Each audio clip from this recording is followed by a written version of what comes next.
Le journal de 6 heures présenté par Fanny Marceau. Bonjour Fanny. Bonjour Lionel, bonjour à tous. Un acte particulièrement odieux et condamnable. Ce sont les mots du maire d'Angoulême, Xavier Bonnefond, dont la mairie a été incendiée hier par un administré.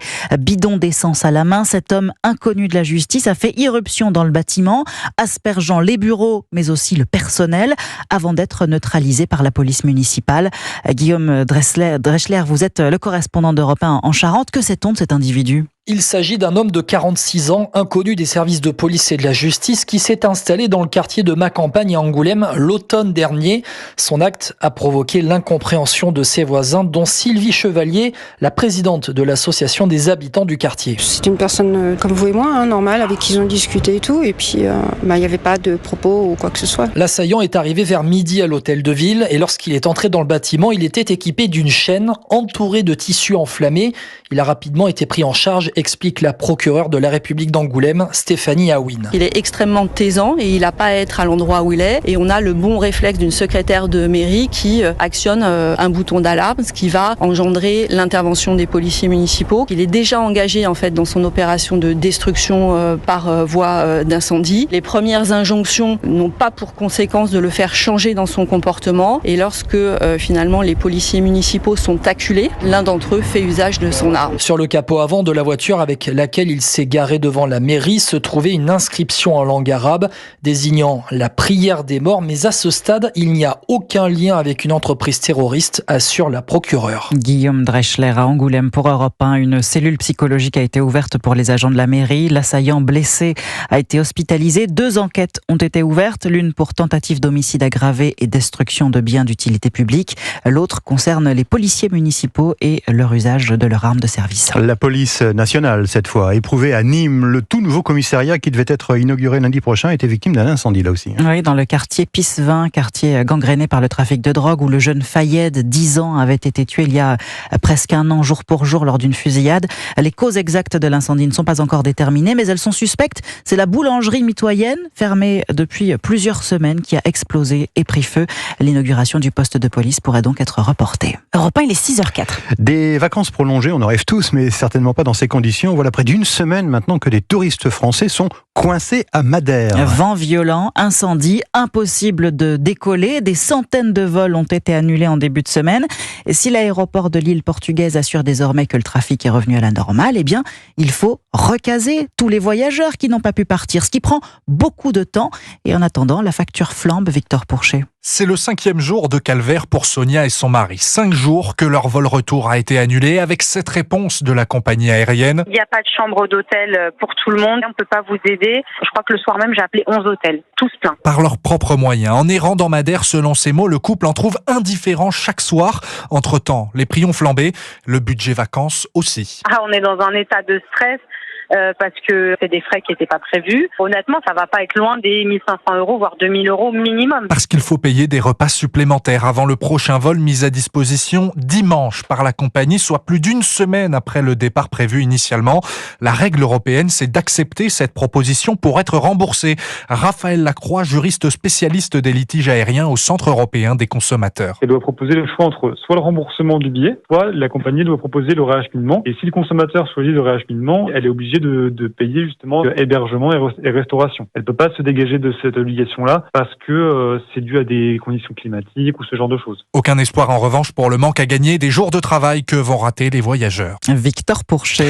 La politique et l'ouverture aujourd'hui des universités d'été des écologistes et des insoumis, et cela à la veille d'un grand rendez-vous à l'Élysée. Oui, demain, tous les partis politiques et groupes parlementaires vont être reçus par Emmanuel Macron. Une grande consultation avant la nomination, enfin, a priori, d'un Premier ministre. Alors que faut-il attendre de ces entretiens, Alexis de la Fontaine ? Eh bien, tout d'abord, Emmanuel Macron veut montrer qu'il reste le maître des horloges. C'est lui seul qui nommera le Premier ministre de son choix en temps voulu.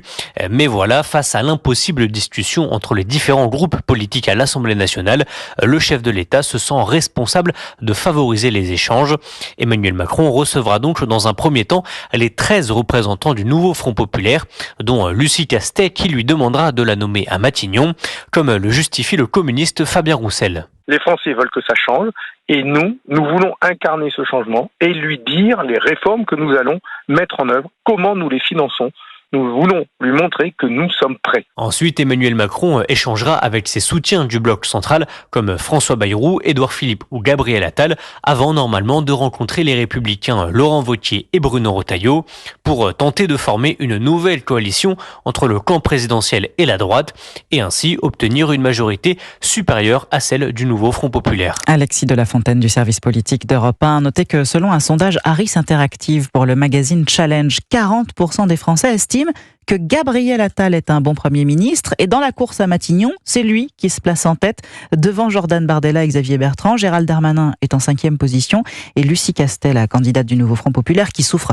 d'un déficit de notoriété, se classe quant à elle 21e. L'actualité à l'étranger et le Royaume-Uni qui se réarme pour enrayer l'immigration clandestine. Sarah Menaille, vous êtes la correspondante d'Europe 1 à Londres. À peine plus d'un mois après son arrivée au pouvoir, le gouvernement travailliste a annoncé hier un plan qui se veut ambitieux.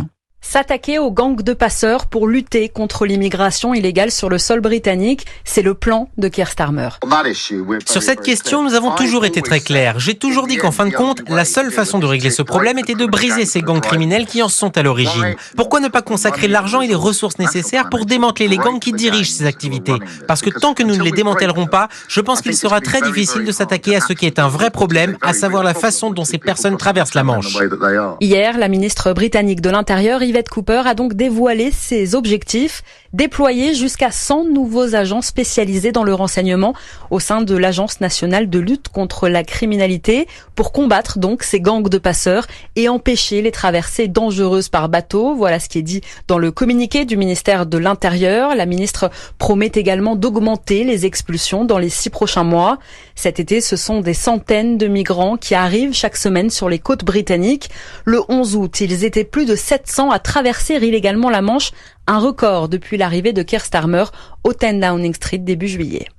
Londres, Sarah Menaille, Europe 1. Aux États-Unis, 3e jour de la Convention démocrate à Chicago avec, il y a quelques minutes, le discours du colistier de Kamala Harris. C'est l'honneur de ma vie d'accepter votre investiture, déclaration de Tim Walz avant d'entamer un plaidoyer contre les armes et puis surtout contre les républicains.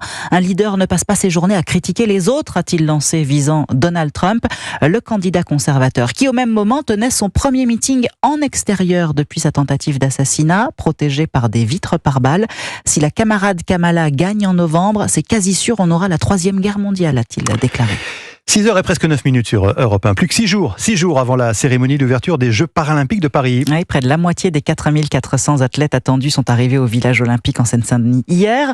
Village qui, dès sa conception, Antoine Bienvaux, a été pensé pour accueillir au mieux ces sportifs en situation de handicap. Oui, à commencer par les logements conçus pour être intégralement accessibles avec des douches de plein pied dans les salles de bain et des prises électriques placées à mi-hauteur dans les chambres pour les athlètes en fauteuil.